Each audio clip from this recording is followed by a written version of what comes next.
Sehat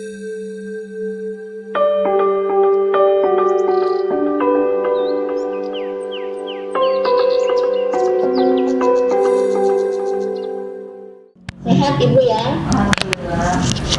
Alhamdulillah. Baik, sebelum mungkin Ibu menyampaikan pemaparan terkait bagaimana literasi dari NTB, perlu saya memperkenalkan sedikit tentang Ibu kepada seluruh peserta. Ibu dari Hajah Bayi Isti Kaida, lahir di Solok pada tanggal 1 September tahun 1992. Beliau ini adalah politikus perempuan Partai Golongan Karya dan satu-satunya perempuan pertama yang menjadi ketua DPRD NTB. Luar biasa. Luar biasa. Ini menjadi teladan dan sekaligus inspirasi sebetulnya bagi kita semua perempuan-perempuan, khususnya yang ada di NTB. Baiklah, tidak banyak kata karena nanti banyak pemikiran-pemikiran brilian dari lima narasumber, terutama dari Ibu Zubaisti ini, kaitannya dengan bagaimana sih peran DPRD ini secara kelembagaan di dalam menyikapi problem literasi di NTB dan visi NTB. Baik Ibu, persilakan untuk menyampaikan. Terima kasih moderator. Bismillahirrahmanirrahim. Assalamualaikum warahmatullahi wabarakatuh. Waalaikumsalam warahmatullahi wabarakatuh. Selamat pagi, salam sejahtera bagi kita semua. Salam literasi. Pertama-tama tentunya saya ingin mengucapkan selamat Hari Kartini untuk seluruh perempuan-perempuan Nusa Tenggara Barat. Khususnya saya ucapkan selamat Hari Kartini bagi yang hadir pada pagi hari ini dalam sebuah kegiatan webinar kita. Saya jujur diberikan tema saja sama Bapak Dr. Lalu Sirajuddin. Temanya kan Kartini NTB Bincang Literasi. Tidak menukik lagi tentang DPRD dan apa yang Mbak moderator sampaikan. Tapi saya mencoba mengupas dengan baik. Mudah-mudahan kita semua dapat memaklumi. Pada bulan puasa kita melakukan webinar ini tentu jauh dari harapan kita. Barangkali apa yang ingin saya sampaikan nih. Dan saya menyampaikan terima kasih telah memberikan kepercayaan kepada saya selaku Ketua DPR untuk menjadi salah satu narasumber dalam webinar yang bertajuk Kartini NTB Bintang Literasi. Saya menyambut dengan baik ide brilian ini yang mengangkat tema dan membahas tentang literasi, khususnya di Nusa Tenggara Barat, terutama dalam rangka memperingati Hari Kartini. Sebelum lebih jauh saya mengupas masalah literasi ini, terlebih dahulu saya ingin memaparkan beberapa data yang tadi juga sudah disampaikan oleh Bapak Dr. Sirajuddin untuk menambah wawasan kita dalam membahas masalah literasi di Nusa Tenggara Barat.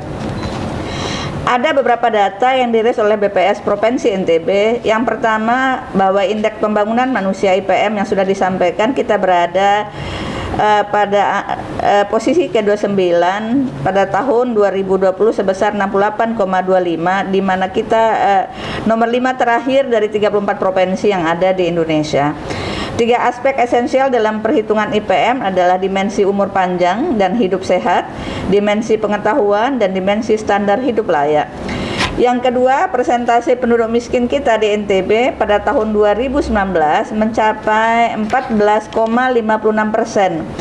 Hal tersebut di atas rata-rata nasional dengan persentase penduduk miskin pada September 2020 sebesar 10,19%. Jadi kita lebih tinggi dari tingkat nasional kemiskinan kita. Yang ketiga, pada tahun 2019 data angka perceraian di Indonesia khususnya di Provinsi NTB, kita ini masih posisi nomor 2 terbesar di Indonesia.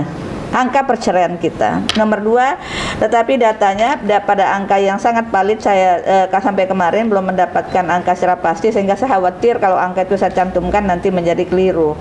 Tapi intinya adalah angka perceraian kita nomor 2 tertinggi di Indonesia setelah, kalau tidak salah, Jawa Barat di satu kabupaten yaitu Cirebon.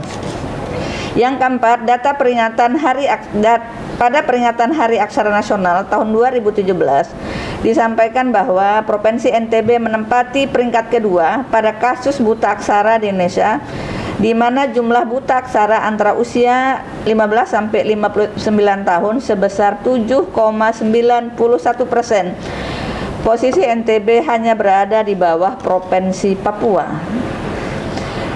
Ini yang harus saya sampaikan kepada seluruh kawan-kawan yang hadir dalam webinar ini, bahwa literasi secara sederhana adalah kemampuan untuk membaca dan menulis. Kedua hal ini selanjutnya dikenal sebagai sebuah literasi dasar. Sebelum jauh melihat literasi pada berbagai bidang keilmuan dan keterampilan, bagaimanakah perkembangan literasi dasar di NTB yang tadi juga sempat disinggung oleh Saudara Ketua Konsorsium? Memperhatikan tingginya angka buta aksara di NTB, maka gerakan literasi adalah salah satu jalan untuk meningkatkan minat membaca dan menulis di masyarakat. Untuk itu, kami mengajak masyarakat NTB untuk menjadi bagian dari aktivitas gerakan literasi di lingkungan sekitar kita masing-masing. Melihat posisi NTB yang berada pada kondisi sangat membutuhkan penguatan gerakan literasi, gerakan ini selain berguna untuk proses pembangunan manusia di NTB, juga berperan penting dalam proses penciptaan karakter masyarakat yang dinamis, terbuka, dan siap menghadapi persaingan global yang dihadapi. Maka tugas besar pada pegiat literasi adalah bukan hanya menjadikan orang-orang dapat membaca lebih jauh, tetapi yang paling penting adalah bagaimana menjadikan masyarakat tertarik dan mencintai bacaan yang ada. Hal inilah yang akan mendorong terbangunnya budaya pengetahuan dan informasi yang sehat di tengah-tengah masyarakat Nusa Tenggara Barat. Sebagai sebuah langkah untuk mengatasi persoalan literasi di masyarakat, pemerintah melalui lembaga pendidikan yang ada kemudian mencanangkan gerakan literasi sekolah, yaitu penerapan program membaca 15 menit setiap hari di sekolah. Namun pertanyaan saya, apakah hal ini merupakan solusi yang tepat? Ini perlu kita diskusikan bersama dalam forum yang baik ini.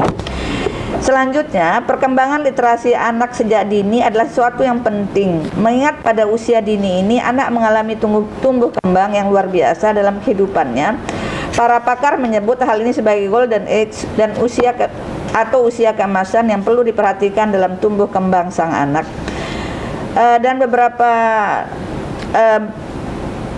bulan yang lalu, DPRD Provinsi Nusa Tenggara Barat telah menetapkan peraturan daerah Provinsi NTB tentang penyelenggaraan perpustakaan, bahwa berdasarkan pasal 8 dan pasal 10 Undang-Undang Nomor 3 Tahun 2007 tentang perpustakaan, pemerintah daerah berkewajiban untuk menyelenggarakan dan mengembangkan perpustakaan di daerah serta berwenang untuk menetapkan kebijakan daerah dalam rangka pembinaan dan pengembangan perpustakaan di daerah. Ini salah satu untuk menunjang literasi di Nusa Tenggara Barat dan NTB Gemilang.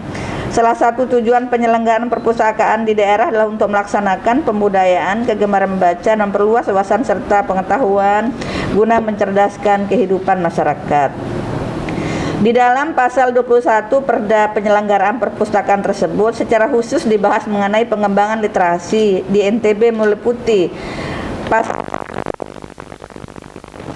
ayat 1 untuk meningkatkan minat baca dan literasi dalam rangka peningkatan kesejahteraan masyarakat di daerah. Masyarakat dapat membentuk perpustakaan komunitas atau komunitas literasi. Ayat 2, perpustakaan komunitas sebagaimana dimaksud pada ayat 1 merupakan perpustakaan yang diinisiasi, dibentuk, dan diselenggarakan oleh kelompok masyarakat atau komunitas tertentu yang mempunyai minat dan visi yang sama dalam mengatasi permasalahan literasi masyarakat yang diselenggarakan secara sinergi dalam kelompok masyarakat tersebut.